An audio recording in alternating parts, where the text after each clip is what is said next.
I coped with anxiety. Hello, y'all. I'm Dianna Brianne.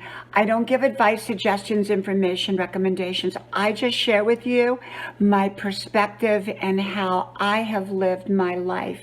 Well, first of all, I'm cooking in the kitchen because we're preparing for a possible potential snowstorm here in the South. And since our electric was off for 3 days with a power outage due to an ice storm, I want to be prepared. And so my kitchen's a little bit messy here. So I got to thinking about anxiety and how I have dealt with it.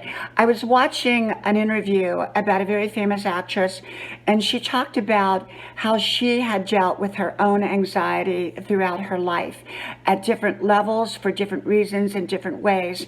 And it got me to thinking about how I had coped at different levels and at different times of my life with anxiety of one sort or the other.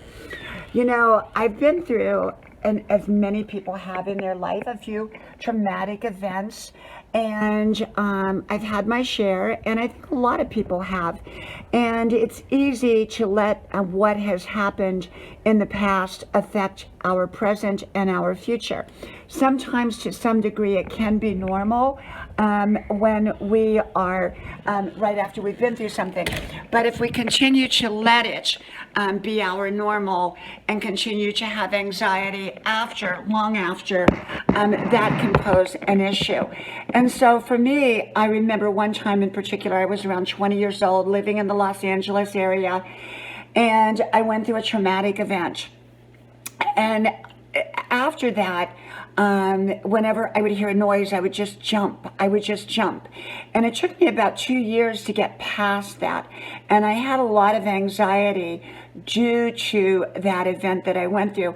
Back in those days, and that was in the 70s, there wasn't a lot, I don't even know if there was the term PTSD, but probably that's kind of what I had.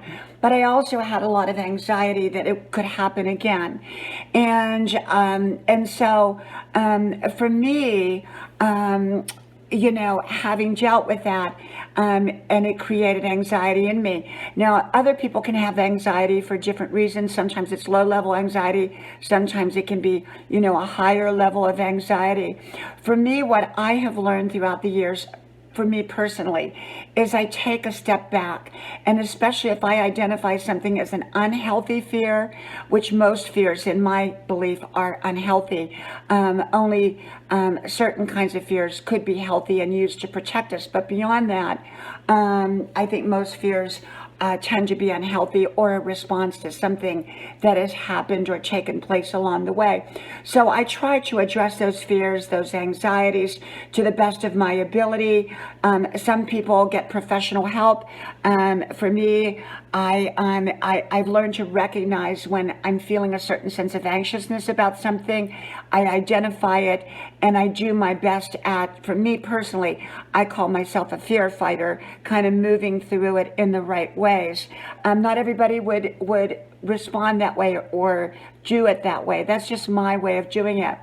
I realize that anxiety can happen to almost anybody or to anyone, and it's in how we handle it, whether we let it completely let us fall apart, or whether we pick up and we move through it to the best of our ability. That can determine how we get through it.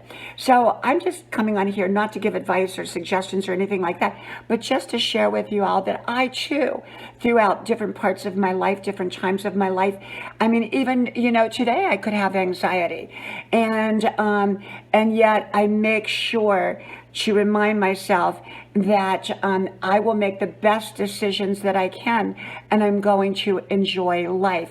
And so I don't want chronic anxiety or anxiety to become a way of life for me. So I stay focused to the very best of my ability on facing my fears, moving past them, through them, whatever I have to do, sideways, whatever, and getting on with my life and focusing on the great things in my life. From my house to yours, may God bless you. I hope you like, share, subscribe to all 5 channels. Links are pinned at the top of the comment section below, and I hope to talk to you soon again. May God bless you. Bye-bye.